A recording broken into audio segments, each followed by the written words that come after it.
Olá, sejam bem-vindos a mais uma mentoria bíblica. Hoje nós iremos ler o livro de Mateus, que é o nosso percurso no mês de maio, tá? Já estamos terminando, gente, na reta final. Os capítulos são de hoje, do 23 ao 25. Já pega a sua Bíblia comigo aí. Vamos ler juntos? Vamos orar? Pai, obrigada, Senhor, pela Tua palavra. Obrigada, Senhor, pela Tua obra linda na nossa vida. Entregamos em Tuas mãos agora, Senhor, esse momento de compartilhar da verdade. Senhor, me usa e fala os nossos corações, ó Deus, para que a gente possa despertar para a Tua volta. Que assim seja, em nome de Jesus. Amém. Então, no capítulo 23, gente, nós vamos começar a ver Jesus batendo de frente novamente com os religiosos. Como que isso pode ser transformado em ensinamento para a nossa vida moderna hoje? A gente sabe que existe muitos religiosos hoje também. Os religiosos, eles vivem de aparência. São aqueles que vão à missa, vão ao culto para bater cartão, mas eles não vivem realmente a palavra de Deus. Por isso que é tão importante a gente aprender. O esboço do capítulo 23 de Mateus é o seguinte: a advertência contra os líderes religiosos, a condenação dos líderes, o lamento sobre Jerusalém. Jerusalém foi escolhida como a cidade que representava o centro espiritual do povo judeu. E eles estavam andando em rejeição e descrença do reino. A questão ali é que eles não queriam mudar o pensamento deles, tá? Então, a gente vai ver aqui. Vamos lá, ler juntos. Olha, eu coloquei aqui pra gente ler junto, tá? Mateus 23, começa aí falando, então, como eu falei no esboço aqui, Jesus censura os escribas e os fariseus, gente, os religiosos. Ele começa a falar para os seus discípulos assim, olha, na cadeira de Moisés se assentam os escribas e fariseus. Fazei e guardai, pois tudo quanto ele vos disserem, porém não imiteis nas suas obras. Por quê, gente? Porque dizem e não fazem. Era isso que eles faziam. É igual aquele ditado, né? Faça o que eu digo, mas não faça o que eu faço, né? Então, atam fardos pesados e difíceis de carregar e põem sobre os ombros dos homens, entretanto, eles mesmos nem com o dedo querem movê-los, né? Então, o que significa isso? Que as leis naquela época eram muito pesadas, então era muito fácil eles estarem ali, né, sentado na cadeira de Moisés, como a Bíblia diz, e colocar os fardos, sendo que eles mesmos não moviam nem com o dedo, ou seja, eles não praticavam. E quando eles faziam qualquer coisa religiosa, diz aqui que era com o fim de serem vistos dos homens, somente por aparência. Nesse primeiro momento, são várias advertências de Jesus contra os fariseus, inclusive chamando eles de hipócritas, raça de víboras. Vocês já imaginaram Jesus assim, gente? Pois ele estava assim, olha. A gente vai ler aqui vários ais, são 13 ais, se eu não me engano, e ele vem falando, ai de vós, guias de cegos, que leva as pessoas a estarem com fardo pesado. E aí, essa parte de advertência é falando sobre isso. Você pode ler depois aí na sua casa, tá? E são advertências como hoje em dia, gente, a gente sabe que tem muitas pessoas que vão a um templo e muitas vezes só quer aparência, né? Quer se sentir mais aliviado porque ele vive de lei. Nessa época da lei, então, eles não queriam aceitar que Jesus estava vindo como Messias, porque eles esperavam um Messias que fosse uma representatividade militar, tá? Então, muito cuidado, gente, com dois princípios: viver no passado e colocar expectativas erradas. Estavam, o Messias vai vir, vai libertar o povo, né, e tal. Gente, não é. Então, tem que esperar em Deus, a vontade de Deus. A vontade de Deus era que vivêssemos no tempo da graça. E era isso que Jesus estava vindo trazer, mas eles estavam cegos. Olha, lamento sobre Jerusalém. Por que lamento sobre Jerusalém? A gente leu aqui no esboço. Porque Jerusalém, gente, ela representava o centro espiritual do povo judeu. Então, o Senhor, ele começa a lamentar, por quê? Porque era um lugar esperado que eles fossem receber, mas contudo eles estavam incrédulos com relação à palavra de Deus. Então aqui, ó, Jerusalém, Jerusalém, que mata os profetas e apedreja os que te foram enviados.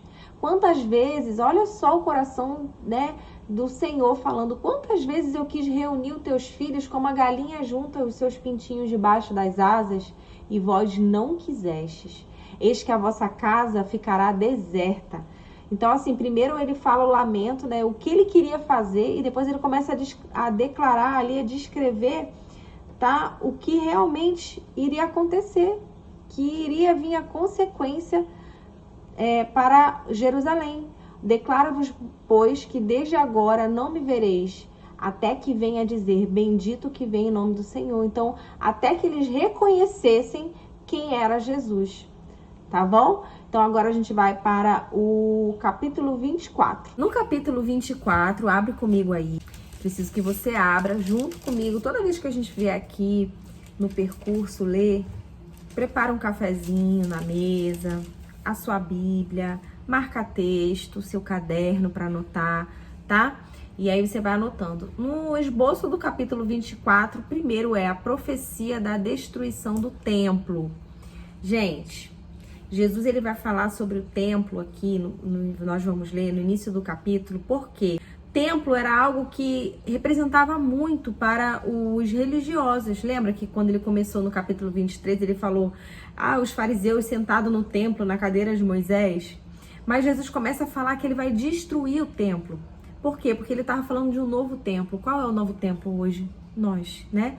Nós somos o templo de Deus. Então ele começa a falar ali sobre a destruição, que apontava para esse novo templo. Vai falar depois sobre os sinais dos tempos, os sinais, né, que a gente tem visto hoje. Por isso que a gente começa a falar, olha, tá acontecendo isso, Jesus está voltando, tá apontando. Por quê? Porque a Bíblia fala sobre isso. Os discípulos começam a perguntar sobre o fim dos tempos e o Senhor ele começa a falar. Terceiro ponto, a grande tribulação. Antes da segunda vinda do Senhor, né, Jesus veio uma vez e ele prometeu que iria voltar na sua segunda vinda. Então, vai acontecer uma grande tribulação, né, antes dessa segunda vinda do Senhor. Vai falar sobre o retorno glorioso de Jesus e, por final desse capítulo 24, exortação à vigilância. A importância de estarmos atentos, porque a gente não sabe o momento que Jesus vem, então a gente precisa estar atento. Como eu falei para vocês, no início do capítulo 24, começa o sermão profético. Tendo Jesus saído do templo, ia se retirando quando se aproximaram dele os seus discípulos. Então começa esse bate-papo porque os discípulos vieram até Jesus. Ele, porém, Jesus, disse, não vedes tudo isto? Em verdade vos digo que não ficará aqui pedra sobre pedra, que não seja derribada. E vem aqui um subtítulo, Princípio das Dores. No Monte das Oliveiras achava-se Jesus assentado. Quando se aproximaram dele, os discípulos em particular lhe pediram, dize-nos quando sucederão essas coisas e que sinal haverá na tua vinda e na consumação do século. E ele lhe respondeu, vede que ninguém vos engane, porque virão muitos em meu nome, dizendo, eu sou o Cristo, e muitos serão enganados por ele. Certamente ouvireis falar, aí ele vem dizer, quais são os sinais, né, do fim dos tempos? Vamos ouvir falar de guerra, rumores de guerra. Não vos assusteis, porque é necessário assim acontecer, mas ainda não é o fim. Se levantará nação contra nação, reino contra reino, e haverá fome e terremotos em vários lugares. Porém, tudo isso é o princípio das dores. Então sereis atribulados, vos matarão, sereis odiados de toda a nação por causa do meu nome. Nesse tempo, muitos hão de se escandalizar, trair, odiar uns aos outros, levantar-se-ão muitos falsos profetas e enganarão muitos. E por se multiplicar a iniquidade, o amor se esfriará de quase todos. Aquele, porém, que preservar até o fim será salvo, e será pregado este evangelho do reino para todo o mundo, para testemunho a todas as nações. Então virá o fim. Então, gente, vocês leram junto comigo, né? O fim vai vir quando?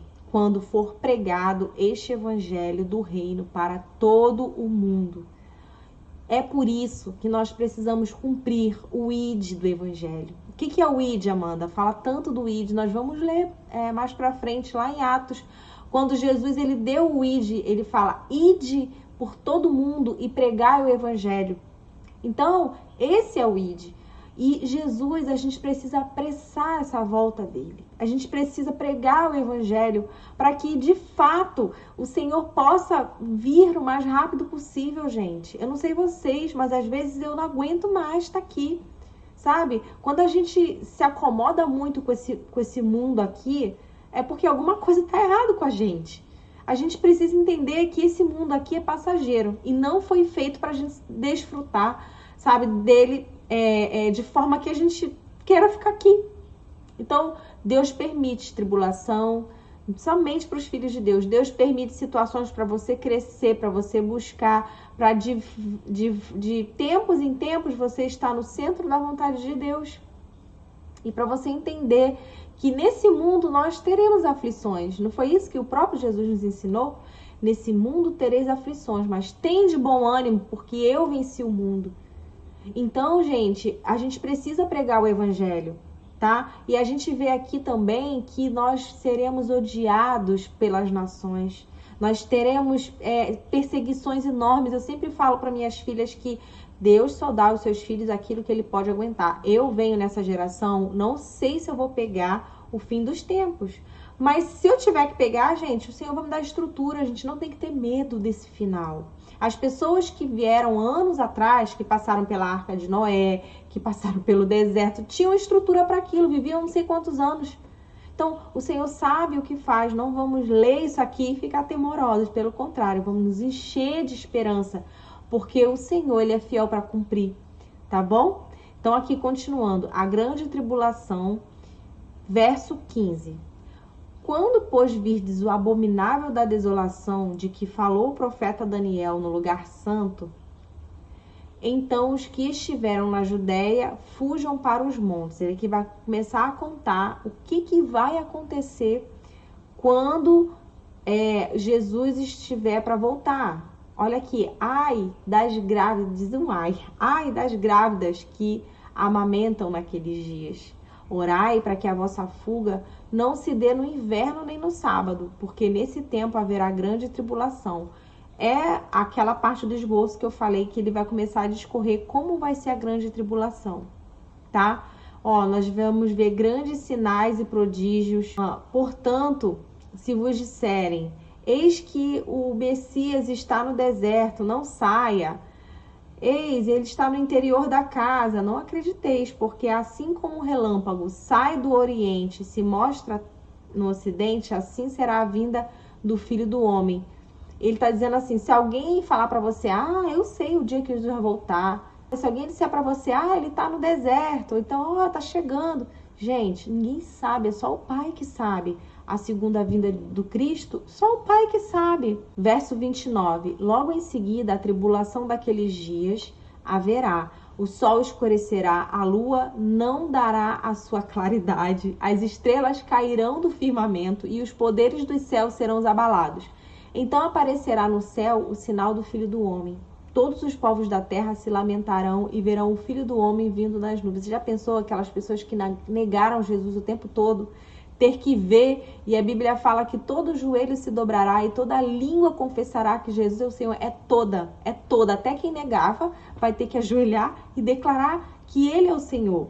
Verso 31. E Ele enviará os seus anjos com grande clangor de trombeta, os quais reunirão os seus escolhidos dos quatro ventos de todas as extremidades dos céus. Um exemplo de como que vai ser esse momento para você vigiar. Olha aí. A parábola da figueira. Aprendei, pois, a parábola da figueira. Quando já os seus ramos se renovam e as folhas brotam, sabeis que está próximo o verão. Assim também vós, quando virdes todas as coisas, sabei que está próximo às portas, né? Ele está dizendo assim, da mesma forma que a gente consegue compreender que o verão está próximo para uma figueira, né? Porque a gente já conhece o quê?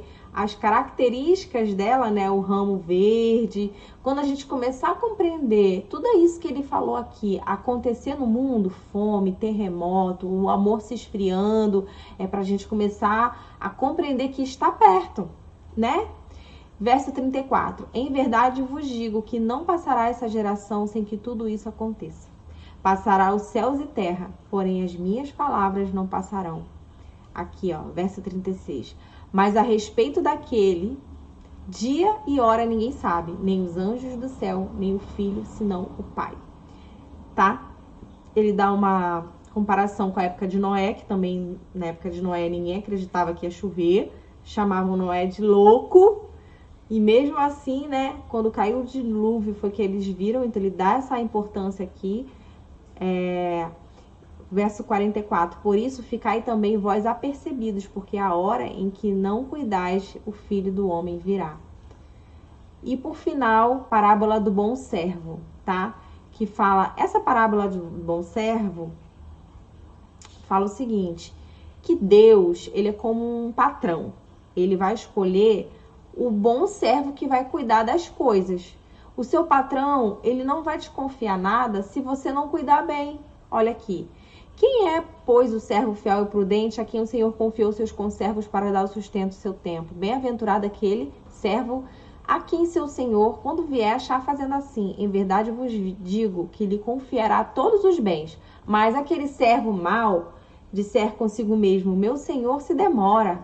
Eu vou passar a espancar os meus companheiros, a comer, a beber, e virá o Senhor no dia e eles não estavam esperando, então vai castigar e vai lançar com o ranger de dentes e ali haverá choro e ele vai jogar junto com os hipócritas. Está falando aqui do juízo final, né? Do inferno. Então, você tem sido um servo prudente? Deus tem confiado coisa para vocês? Permaneça assim, permaneça dessa forma, porque a gente não sabe da volta de Jesus, tá certo? Vamos agora pro capítulo 25 e último. Então, capítulo 25 e último dessa aula de hoje, nós vamos falar da parábola das 10 virgens. Vocês conhecem aquela música que é linda, que fala assim: minhas lamparinas estão acesas, só estou esperando o barulho do meu noivo em direção à porta. Acho que é a noiva, né? Enfim. Então, esse louvor, tem muitos louvores que cantam sobre passagens da Bíblia. Vocês sabiam que a primeira vez que eu entrei numa loja evangélica, eu não conhecia Jesus. Eu entrei porque estava passando no telão um DVD do Diante do Trono. E tinha aquele bolota, a Bia e muitas coisas coloridas. E eu pensei na Marcela e falava de Deus. Ai, que bonitinho, comprei, gente, esse DVD. Nesse dia que eu entrei, tava tocando um louvor lá dentro. Olha só como é que Deus atrai, né? Como é que Deus faz as coisas. Tava tocando um louvor. E eu achei lindo, e era do Diante do Trono também. Hoje minhas filhas congregam, né, na Lagoinha.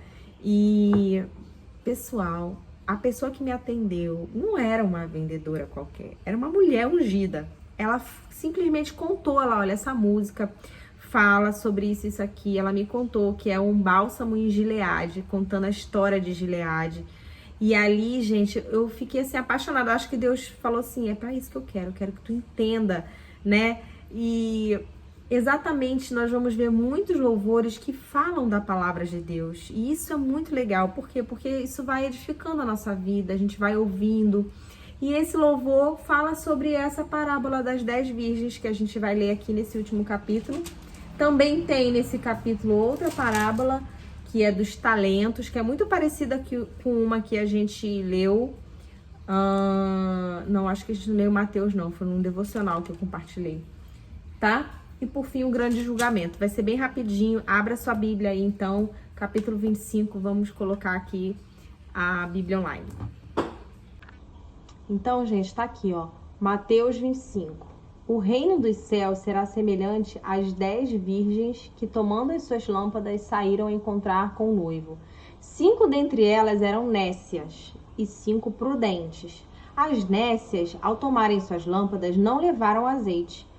No entanto, as prudentes, além das lâmpadas, levaram azeite nas vasilhas, né? Significa, o azeite, gente, era um óleozinho que fazia com que aquela lâmpada mantesse acesa, tá?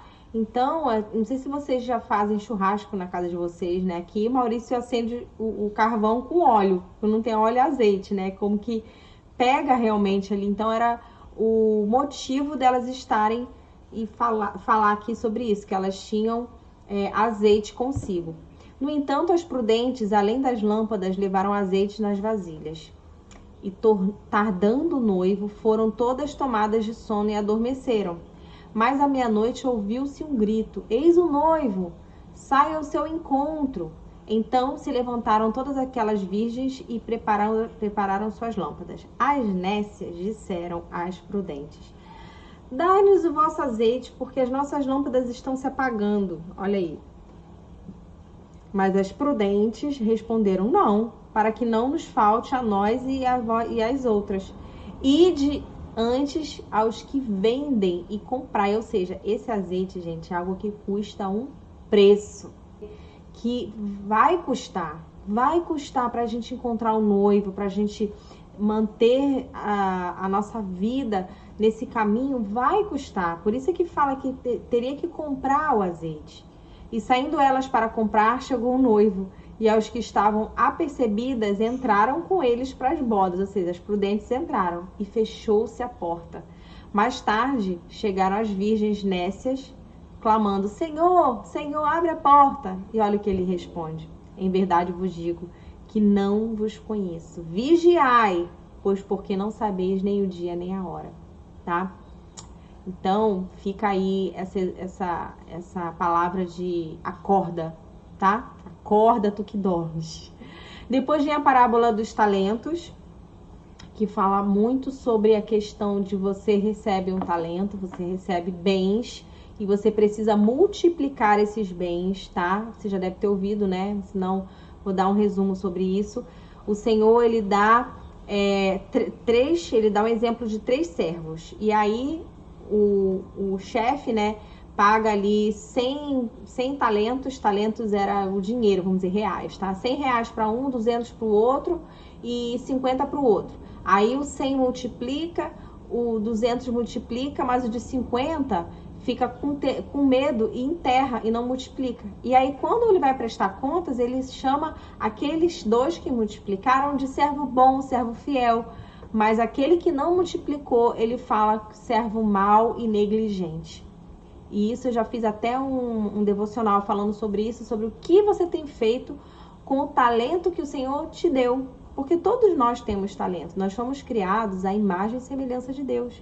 Nós somos criativos, nós somos estruturados de saúde, sabe? De fazer. Então a gente não pode simplesmente enterrar. O Senhor vai pedir contas.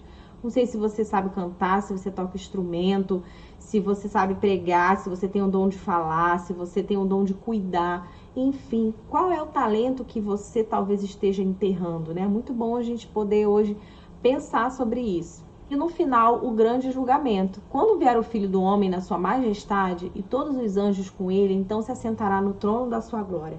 E todas as nações serão reunidas em sua presença. E ele separará um dos outros, como o pastor separa os cabritos das ovelhas. E as porá à sua direita os cabritos e à esquerda. As ovelhas à direita e os cabritos à esquerda. Você é ovelha ou você é cabrito? Eu sou ovelha. Então dirá o rei aos que estiverem à sua direita: vinde, benditos de meu Pai, entrai na posse do reino que vos está preparado desde a fundação do mundo. Porque eu tive fome e você me deu o que comer, tive sede, você me deu de beber, fui forasteiro e você me hospedou, eu estava nu e você me vestiu. Aqui ele fala, gente, muito mais do que, pensa bem, vem depois daquela parábola dos talentos. Então fala muito mais do que você simplesmente ser solidário. Fala de você ser tudo aquilo que o Senhor sonhou para você, tá? Quando ele fala assim, não é para você... então só se eu for solidário, se eu ajudar as pessoas na rua, tá tudo certo? Não.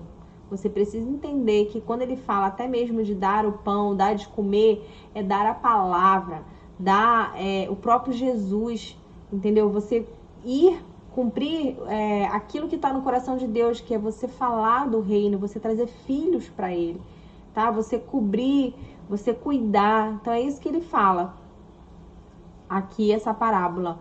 Então lhe responderá: em verdade eu vos digo que sempre que os deixais de fazer a um destes pequeninos, a mim o deixastes de fazer, e irão estes para o castigo eterno, porém os justos para a vida eterna. Fala dessa separação, tá? Lembra lá da ovelha e do cabrito? Então é isso. Existe o justo. O justo é o quê? Que faz a justiça de Deus, né? Que recebeu a justiça de Deus em Cristo e faz a justiça. E o que não faz, tá? Ele vai fazer essa separação, ok? Então, dito isto, vamos orar? Obrigada, Senhor, pela tua palavra, obrigada por nos exortar, por nos acordar com essa palavra. Senhor, nos ajude a estar vigilante como aquelas virgens prudentes.